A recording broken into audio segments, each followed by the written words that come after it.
So folks, in today's video, I'm going to be unboxing, setting up, and doing a very quick review of the Milwaukee M12 Fuel Wet and Dry Vacuum. And if you're looking to buy one of these, I'll leave a link right below the video, so feel free to check that out. So let's go ahead, open up the box, and see what's inside. And the first thing you'll find is manuals and some documentation. And then I'm going to pull out the bag with the vacuum itself. So we have the vacuum out of the plastic packaging, and I'm going to open up these latches up here, and let's open up the cover. And the first thing you'll notice is the hose, and that is connected to the vacuum itself up here.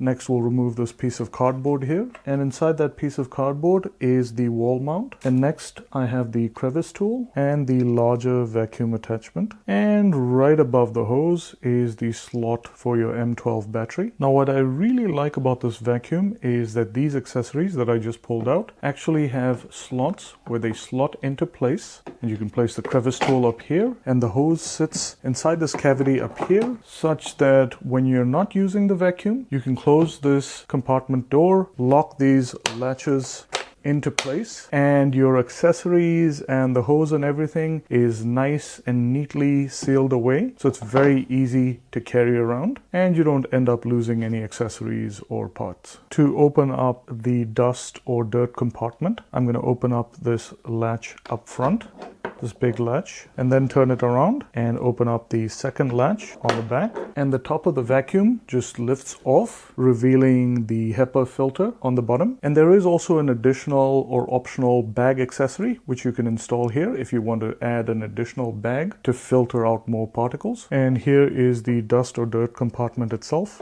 It's pretty compact, as you can see. So let's put the vacuum back together. I'm just going to place the top of the vacuum onto the dirt compartment or the dust compartment, and then let's turn it around to the back, and let's activate this latch in the back, lock it into place, and let's do the same with the latch.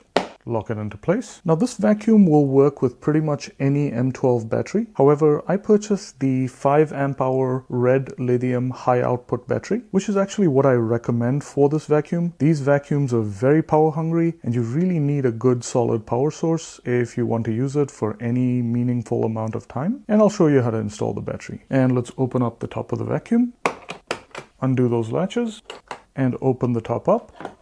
And the battery simply slots into the slot right above the hose and locks into place. And when you're using the vacuum, the hose actually snakes through this really nicely designed slot on the side. So you can actually go ahead and close the lid and lock the latches into place, and our vacuum is pretty much ready to use. Now, once the lid is closed, you'll notice that there is a power button on top, and this is a 2-speed power button, with speed number 1 when you press down on the right hand side and speed number 2 when you press down on the left hand side. And when you power the vacuum on, you'll notice that the vacuum's battery gauge momentarily displays up here. And another thing I absolutely love about this vacuum is how compact it is. Even with all the tools and accessories and hoses all inside there, it's not very heavy, and it's super portable and very easy to carry around. Great to use around the house or in a car or in the garage. It's really easy to carry this around. Pretty useful for someone on the go. So let's go ahead and do some tests with this vacuum to see how it performs. So for the first test, I'm actually going to use the vacuum to vacuum up a portion of the carpet in the back of my Jeep. And just to make the test a little bit tougher, I'm going to spread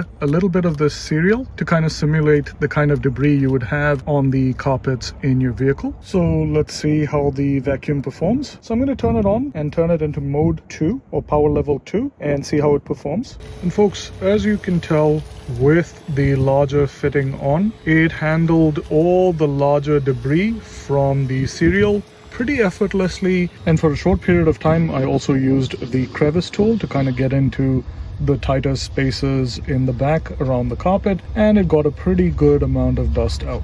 And folks, as you can see here, it's trapped all the cereal and other debris from the carpet using its HEPA filter, and most of it is inside the actual bucket or tank. Next, I used the crevice tool and set the vacuum on speed number 2 and vacuumed up quite a bit of fine debris in the crevices and on the surface of my seats. This is my rear seat on my Jeep Wrangler, and it did a really good job of picking up a lot of debris. It's definitely not a commercial vacuum, but for something so compact, it did a really good job of picking up a lot of fine debris and doing a lot of cleaning.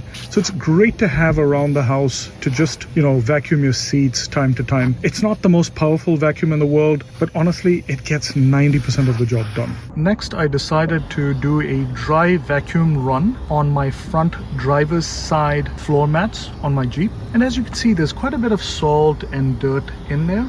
So I'm going to first hit it at speed 2 using the larger attachment, and then use the crevice attachment to get into the nooks and crannies. And just to test the vacuum's wet and dry capabilities, I'm going to spray the mat down with some soapy water and then scrub it down with a brush to remove a lot of the embedded dirt. And then let's see how much liquid the vacuum can actually remove from the mat. And before you do any wet vacuuming, you want to remove the HEPA filter. So I'm going to twist that and remove the filter. If you do want a filter for wet vacuuming, I can leave a link below. There's an actual specific filter that you use to wet vacuum, but you don't really need one. But if you do need one, I'll leave a link below. As you can see here, it did an absolutely phenomenal job of sucking up all that liquid and really did a very good job of getting the liquid out of the really narrow crevices on the mat.